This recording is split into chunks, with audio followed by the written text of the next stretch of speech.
Biografía de Robert Gagné. Fue un psicólogo educativo de origen estadounidense que fue conocido principalmente por sus trabajos sobre el aprendizaje humano.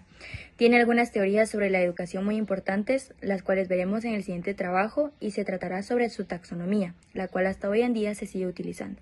Robert Gagné nació en el año 1916 y falleció en el año 2002. Él plantea que existen varios tipos de aprendizaje y que en función de las condiciones en el ambiente que se desarrolla, así se van a activar algunos aprendizajes u otros en el momento adecuado. Fue reconocido por diversas asociaciones de psicología alrededor del mundo como uno de los máximos exponentes en el campo de la educación gracias a sus méritos. Tristemente, esto fue después de su muerte en el 2002. Nacido el 21 de agosto de 1916 en Massachusetts, se sabe que desde sus primeros años demostró un gran interés con respecto al desarrollo humano. Desde muy pequeño, él decidió que se iba a dedicar a la psicología como profesión. En una parte de su discurso de graduación, él hizo referencia a la psicología diciendo que esta era una ciencia que se debía utilizar para aliviar el sufrimiento de las personas, y por lo cual era la que él había elegido. En 1937 se graduó en la Universidad de Yale para luego en el año 1940 obtener su doctorado en Brown. Desde sus inicios en la psicología, Robert Gagné se centró sobre todo en el campo de la educación, y fue su principal motivación a seguir estudiando en su tesis para su licenciatura. Estudió procesos de condicionamiento operante, haciendo experimentos con roedores. Poco tiempo después de obtener un doctorado, él empezó a trabajar como profesor de psicología en varias universidades. A partir de este punto, escaló rápidamente en el ámbito de la psicología, siempre destacando por sus investigaciones en la educación. En 1958 llegó a Princeton, en donde se centró en la adquisición de habilidades para resolver problemas y en el aprendizaje de las matemáticas. En 1962, él se unió a los institutos de investigación de americanos, en el cual escribió Condiciones de aprendizaje. En este libro, él se dio a expresar sobre la teoría de todos los diferentes tipos de aprendizaje que él creía que existían. Estos son 8, los cuales veremos más adelante. Tuvo un gran éxito rotundo dentro de los círculos de la psicología educativa y gracias a esto ganó mucha fama en este ámbito. Esto fue lo que lo hizo destacar principalmente sobre sus teorías educativas. Teoría de Gagné. Las posiciones y teorías de Gagné se basan principalmente en un modelo de procesamiento de información. Él toma como modelo y deriva su teoría de la posición semicognitiva de la línea de Tolman. Su teoría principalmente fusiona el conductismo y el cognoscitivismo. También podemos notar que tiene muchos rasgos y similitudes con los conceptos de Piaget, así como también con los del aprendizaje social de Bandura. Estos dos expositores fueron importantes para el desarrollo de la teoría de Gagné. A grandes rasgos, este gran psicólogo estadounidense consideraba que, en palabras textuales, el conocimiento se crea debido a la interrelación entre una persona y el ambiente que lo rodea. ¿Y esto qué quiere decir? En palabras simples, quiere decir que el ambiente en el que nos desarrollamos y convivimos puede producir cambios en nuestras actitudes, pensamientos y comportamientos. Estos comportamientos pueden mantenerse debido a que en varias ocasiones vivimos experiencias que pueden llegar a ser similares, por lo cual nuestra forma de desarrollarnos e interactuar con ellas será la misma. Sin embargo, cuando nuestro ambiente y condiciones cambian, así también cambian nuestras actitudes y junto con ello también nuestros conocimientos. Otro de los hechos importantes que desarrolló Gagné fue que fue uno de los primeros psicólogos que habló sobre la importancia del estado mental de una persona a la hora de recordar o aprender, ya sea una experiencia del ambiente o una lección. Según Gagné, existen 8 elementos los cuales son necesarios para poder lograr un aprendizaje efectivo. Esta es la jerarquización del aprendizaje según Gagné. Número 1. Aprendizaje de señas. Número 2. Aprendizaje de estímulo-respuesta. Número 3. Aprendizaje de encadenamiento motor. Número 4. Aprendizaje de asociación verbal. Número 5. Aprendizaje de discriminaciones múltiples. Número 6. Aprendizaje de conceptos. Número 7. Aprendizaje de principios. Y por último, número 8. Aprendizaje de resolución de problemas. La teoría de Gagné tiene 4 enfoques principales. Y estos enfoques son divisiones específicas. Y son 4. La primera división incluye los procesos de aprendizaje descritos por este investigador, cómo aprende una persona y cuáles son las bases para la construcción de su teoría. La segunda división es la que analiza los resultados del aprendizaje, los cuales se dividen en 6. Número 1. Conjunto de formas básicas del aprendizaje. Número 2. Destrezas intelectuales. Número 3. Información verbal. Número 4. Estrategias cognitivas. Número 5. Estrategias motrices. Y número 6. Actitudes. La tercera división son las condiciones del aprendizaje y cuál es el ambiente que se debe construir para facilitar el aprendizaje de una persona. En esta división también se incluyen los eventos de aprendizaje y el tipo de procesamiento de información según la teoría de Gagné. El cuarto y último enfoque es cómo se puede aplicar la teoría de Gagné a un diseño curricular. Este se divide en dos partes específicas. La primera es el análisis de la conducta final que se espera del sujeto y la segunda es el diseño de enseñanza según el modelo de su teoría. Existen 9 reglas principales para la aplicación del diseño y la teoría de Gagné en un diseño curricular que veremos más adelante. Es importante recalcar que para Gagné el aprendizaje solo puede ocurrir cuando existe una motivación para ello o una constante repetición de una situación o hecho en específico, así como también cuando un hecho o circunstancia genera una emoción muy fuerte a la persona. Esto puede ser placer, malestar o cualquier emoción que le haga creer que esta situación es importante. La organización de la teoría de Gagné se divide en 8 fases, las cuales, según él, son las importantes para poder llegar a un aprendizaje efectivo. La primera fase es la motivación. Esta es sencilla y es en donde nos trazamos un objetivo, en donde planteamos hacia dónde debemos ir y dónde poner nuestra atención para así saber hacia dónde debemos de dirigir nuestras acciones. La segunda fase es la aprehensión. En esta fase es cuando utilizamos la atención y la percepción como un proceso selectivo, cuando ocurre un cambio o algún estímulo que atrae nuestra atención y nos hace enfocarnos y focalizarnos específicamente en esta parte del objetivo que ya nos habíamos trazado. La tercera fase es la adquisición. Esta es una de las fases principales y decisivas en el proceso de aprendizaje de un individuo, ya que es en la cual adquirimos el conocimiento. Durante esta fase adquirimos y modificamos la información del conocimiento que estamos teniendo. Aquí recopilamos los estímulos y trabajamos con ellos. La cuarta fase es la retención. Después de la fase de adquisición de información, debemos de proceder a almacenar los nuevos conocimientos en la memoria y es en la cual debemos hacer conexiones con conocimientos previos para así poder retener la información nueva. La quinta fase es la recuperación. Después de adquirir la información y ya tenerla retenida en nuestra memoria, esta permanece ahí hasta que haya algún estímulo que nos haga necesitar recuperar esta información. Y es acá donde nace el recuerdo de la información que ya almacenamos debido a la necesidad de ella. Fase 6. Generalización. En esta fase se ponen a prueba nuestros conocimientos ya adquiridos, ya que la capacidad de generalización es una parte muy importante del aprendizaje. En esta fase se debe de construir una asociación entre el conocimiento ya adquirido y también recuperado con las diferentes situaciones en las cuales podríamos demandar el conocimiento que ya tenemos. La séptima fase es el desempeño. Esta fase es muy sencilla, es en la cual el sujeto transforma lo que ya aprendió en una acción o transforma el conocimiento en una conducta en respuesta a una estimulación. La octava fase es la retroalimentación. Esta última fase del proceso trata de la comparación de los resultados de cómo convertimos nuestros conocimientos en una acción y las expectativas que teníamos respecto a dichos resultados. Esta etapa puede favorecer o descartar el conocimiento, ya que si los resultados fueron mejores de los esperados, se verá favorecido.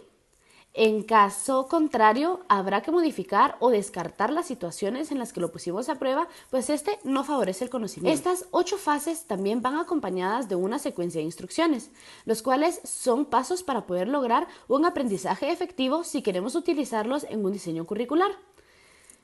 Estas 9 instrucciones son: ganar la atención del sujeto, ser informado de los objetivos, estimular el recuerdo de lo que se enseñó, presentar material que estimule el aprendizaje, proporcionar orientación, práctica de lo aprendido, retroalimentación, evaluación del desempeño. Gagné, en su ardua tarea de investigación del proceso de aprendizaje, hizo el intento de clasificar todos los tipos de conocimiento que es posible crear en 5 grandes ramas. Y asimismo, con estas ramas habla de 5 tipos de nuevas respuestas que se pueden generar cuando nos encontramos en alguna situación que requieran los conocimientos. Esto es el dominio de aprendizaje según Gagné. Estos son los resultados de los aprendizajes obtenidos. Se obtiene una resolución de las capacidades que un estudiante puede obtener a través de los elementos que ya mencionamos.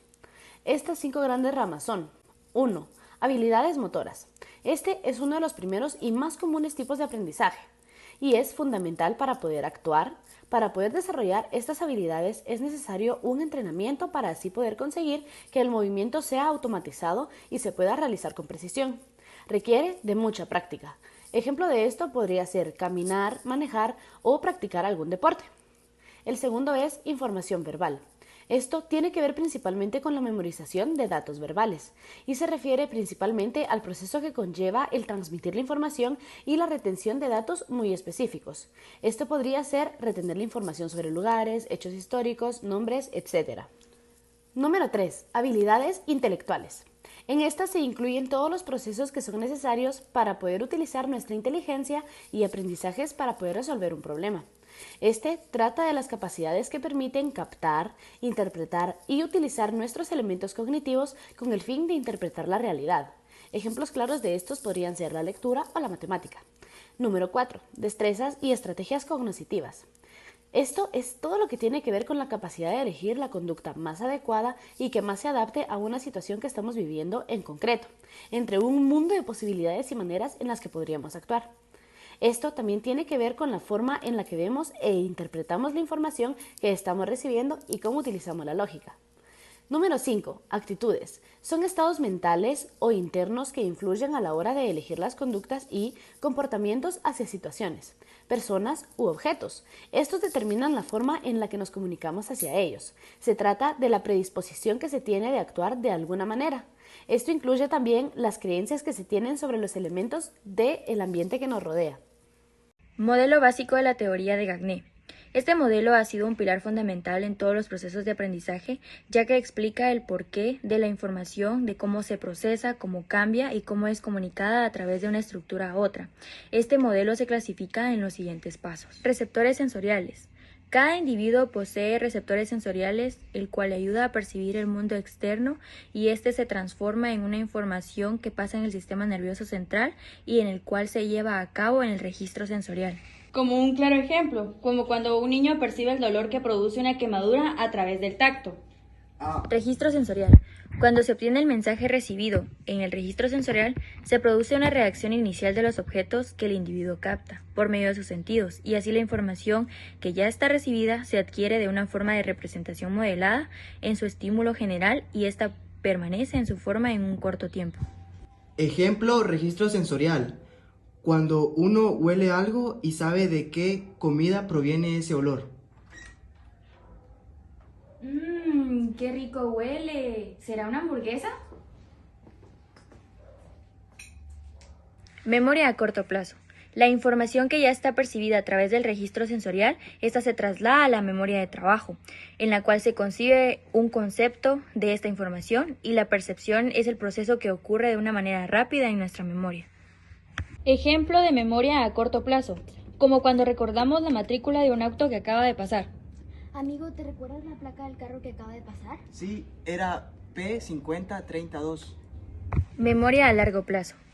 Luego de haber estado en la memoria de corto plazo, la información se transmite a la memoria de largo plazo, en la cual esta información se transforma y se llega a almacenar de una forma en la que dicha información sea significativa para el individuo. Luego se entra en el papel de la codificación, en la cual ésta se llega a ordenar la información o el concepto que coincidimos en la memoria a corto plazo, que dicha información, dependiendo del uso de la misma, se puede olvidar o bien no recordar del todo. Ejemplo de memoria a largo plazo, como cuando un individuo aprende a andar en bicicleta, ya que el equilibrio y la motricidad se almacena en la memoria a largo plazo, haciendo que el individuo realice de forma automática las acciones necesarias.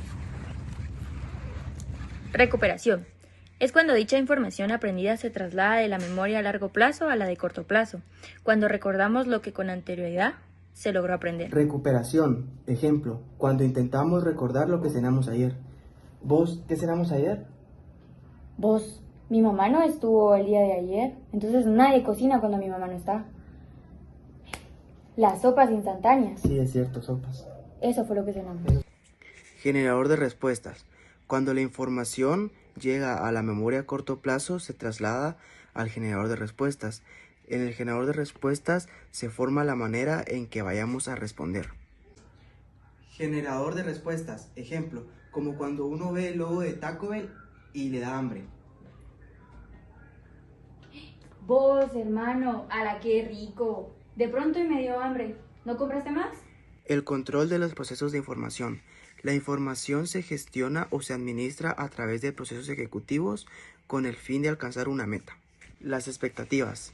Para Gagné, el individuo posee expectativas, que es lo que el individuo espera. Esas expectativas es otra manera de administrar la información. Ejecutores. Cuando la información estuvo en el generador de respuestas, llega a los ejecutores, que son los encargados de ejercer la acción como respuesta. Aprendizaje e instrucción para Gagné. El aprendizaje para él es cuando un cambio o actitud aprendida continúa por un lapso de tiempo y explica sobre su modelo como una sucesión de pasos, en las cuales la información adquirida se modifica cuando pasa por estructuras que causan una respuesta en el individuo, las cuales dependiendo en el ambiente en donde éste se habita, se ve afectado, ya que influye en las expectativas que el estudiante llega a tener con respecto a lo que será capaz de hacer una vez logrado el aprendizaje que él obtuvo.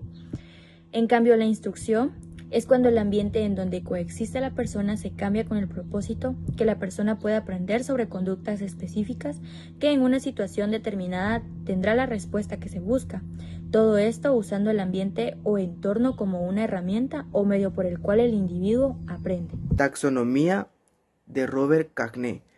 La taxonomía de Robert Gagné es una teoría que toma puntos de Piaget y de Bandura, ya que tiene puntos de la teoría de aprendizaje, conductuales y cognitivas. Esta teoría es ecléctica y explica el aprendizaje como un método donde recibimos la información desde nuestro entorno o donde el individuo coexiste. Esto se logra a través de la codificación. Dicha información recibida puede tener consecuencias en la respuesta demostrada, la cual tiene factores que no se controlan del todo, ya que son de índole externo o donde coexiste el individuo. Robert Gagné explica que hay diferentes tipos de aprendizaje, los cuales, al ser distintos, cada uno tiene diferentes instrucciones y que se pueden aplicar en diferentes circunstancias. Estas, ya que tienen factores que influyen como factores de índole cognitivos, actitudes o habilidades motoras. Biografía de Benjamin Bloom. Benjamin Bloom nació en Lansford, Pensilvania, el 21 de febrero de 1913. Es considerado un gran influyente psicólogo, pedagogo estadounidense que hizo contribuciones significativas en la taxonomía de los objetivos de la educación. Dicha taxonomía de Bloom se basa en las ideas de los procesos mentales en los que se puedan clasificar en 6 niveles. Bloom considera que el nivel más bajo, el primer nivel, es el más sencillo, para que el último nivel, el más alto, sea el más complejo, pida más exigencias y así el profesor, el alumno o la persona que se está evaluando se dé cuenta en las capacidades que tiene y en los aspectos que debe de mejorar. Bloom es considerado como el guía en el campo del aprendizaje y el desarrollo cognitivo, y diseñó así la taxonomía para favorecer la educación y clasificar las metas y objetivos que el alumno se plantea a nivel educativo para que pueda mejorar en la escuela. En la actualidad, la taxonomía de Bloom no se considera una jerarquía o una clasificación para el aprendizaje más, sino como un orden jerárquico necesario para mejorar, para darnos cuenta de nuestro desarrollo, en nuestro aprendizaje, de nuestro proceso cognitivo.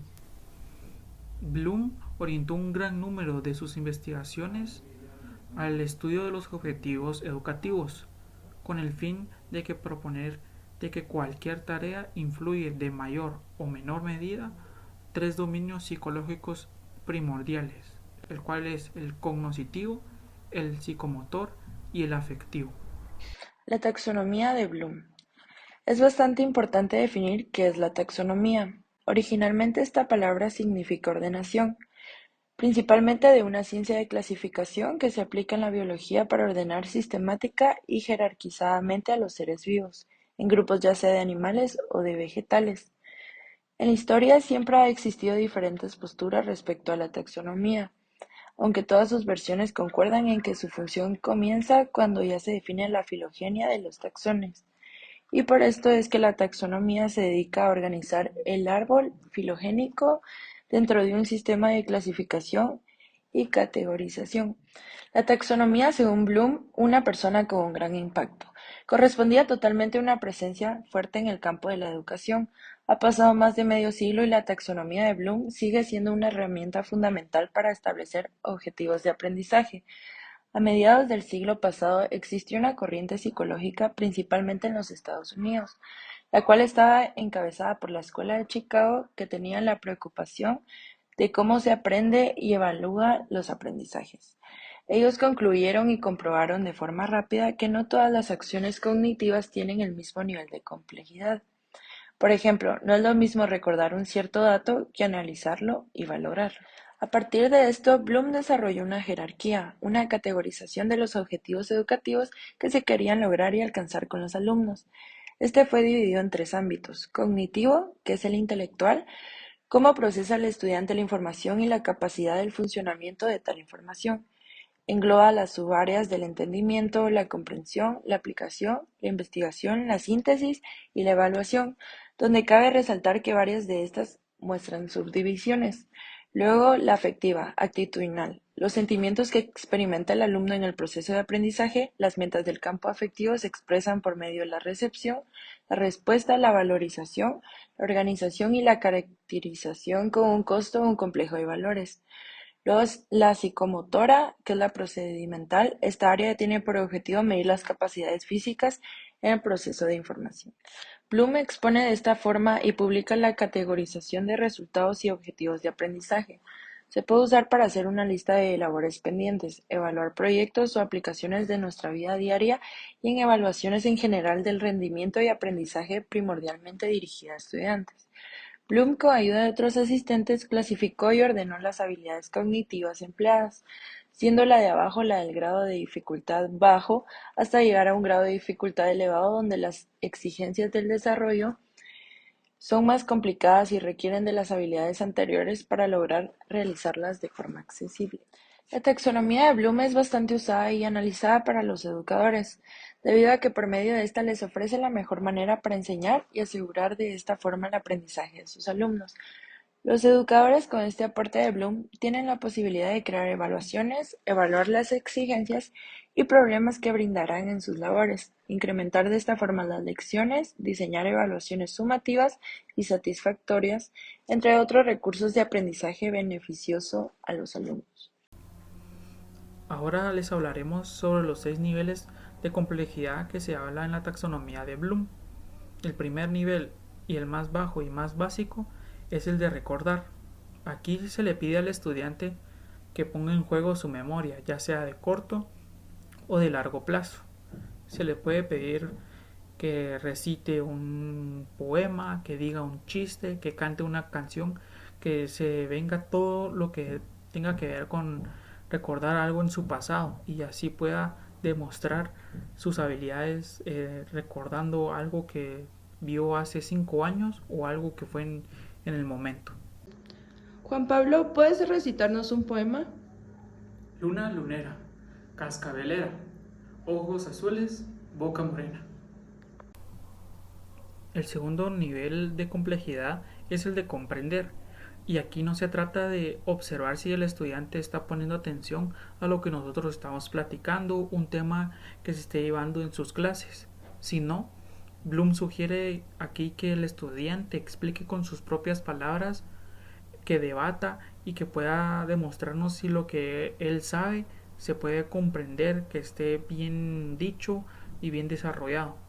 Por ejemplo, para este nivel puede ser de que el estudiante explique la diferencia entre dos figuras geométricas, el triángulo con el círculo, el cuadrado con el círculo o el cuadrado con el triángulo. Ángel, ¿podrías explicarnos cuál es la diferencia entre el triángulo y el cuadrado? Sí, que el triángulo tiene 3 lados y el cuadrado tiene 4 lados. Correcto. El tercer nivel es el de aplicar. Aquí Bloom sugiere que a través de los dos niveles anteriores el estudiante pueda demostrar lo que ha aprendido y que pueda ser un tema en su vida cotidiana.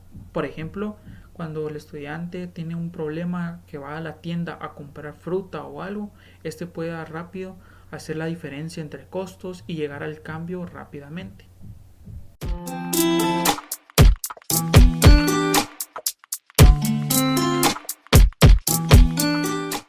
El cuarto nivel en la taxonomía de Bloom es el de analizar. Aquí se hace énfasis en el pensamiento crítico del estudiante.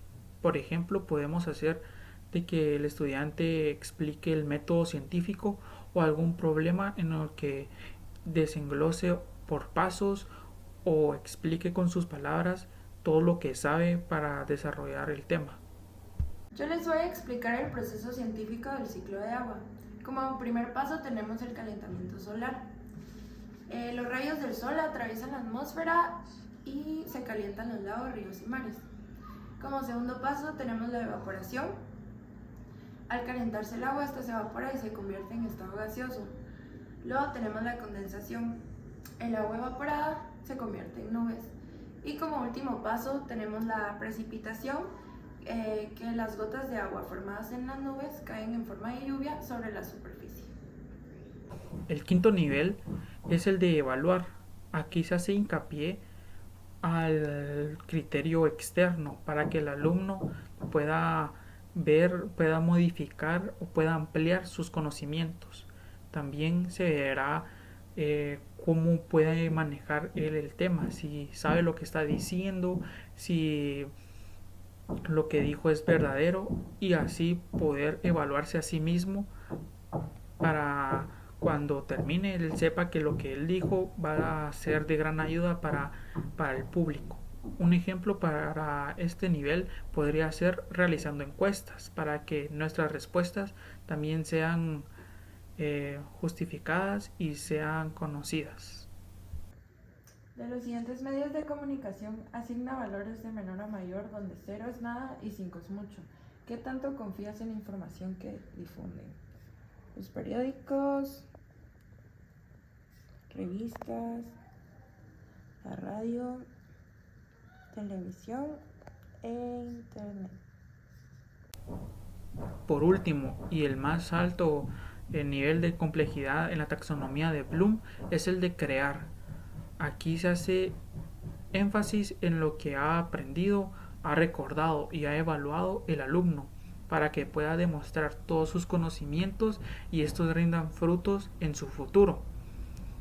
Crear no es algo sencillo o algo fácil que pueda hacer el alumno desde cero, sino que tiene que demostrar todo lo que ha aprendido, todo lo que sabe, y tal vez también cambiando cosas en el transcurso para que pueda demostrar algo tangible, algo que es propio y que pueda ser significativo para los demás.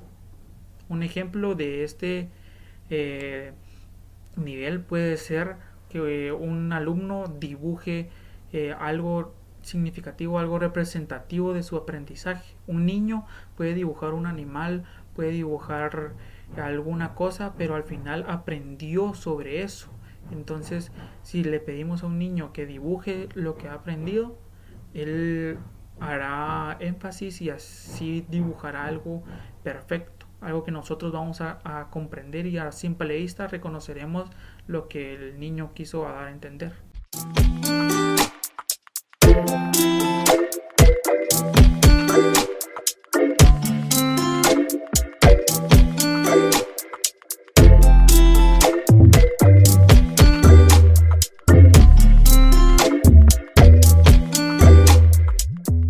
Objetivos de evaluación. Estos objetivos nos ayudan a definir lo que se espera medir. Esto quiere decir que estos objetivos están totalmente ligados a nuestros propósitos y metas en nuestra experiencia educativa. Para esto se necesita un programa del curso planteado en su totalidad, esto para poder seleccionar una metodología y las técnicas que se utilizarán para la evaluación. Estos también deben contener objetivos generales y específicos, así como también actividades y recursos didácticos a utilizar. Estos objetivos nos permiten tener una idea y una visión clara de nuestra intención. También es importante que exista congruencia entre lo que se enseña y lo que se evalúa. Modelo básico de la teoría de Bloom. La taxonomía de Bloom posee un modelo cognitivo y es la clasificación de objetivos más usada y conocida en los entornos educativos del mundo occidental. Esta teoría ha pasado por varias revisiones, siendo la más aceptada la de sus discípulos Anderson y Cradwell. Esta destaca por el uso de verbos en lugar de sustantivos para cada una de las categorías y el cambio de secuencias de estas dentro de la teoría. Existen ciertas subcategorías dentro de este modelo básico. La taxonomía de Bloom se centra en el ámbito cognitivo y establece 3 pensamientos de orden inferior. Estos son el conocimiento, la comprensión y la aplicación, y 3 de orden superior, los cuales son el análisis, la síntesis y la evaluación. Dentro de los pensamientos de orden inferior, como dije anteriormente, tenemos que recordar. En esta podemos usar viñetas, resaltar mapas mentales, etc. Tenemos también lo que es el comprender. En esta podemos categorizar, comentar, resumir y explicar. Y por último, aplicar. En esta podemos jugar, editar, ilustrar, etc. Dentro de los pensamientos de orden superior tenemos analizar. En esta podemos recopilar información, encuestar, informar, etc. La segunda es evaluar. En esta podemos colaborar, reelaborar, crear un podcast, entre otros. Por último tenemos el crear. En este podemos programar, filmar, producir, etc.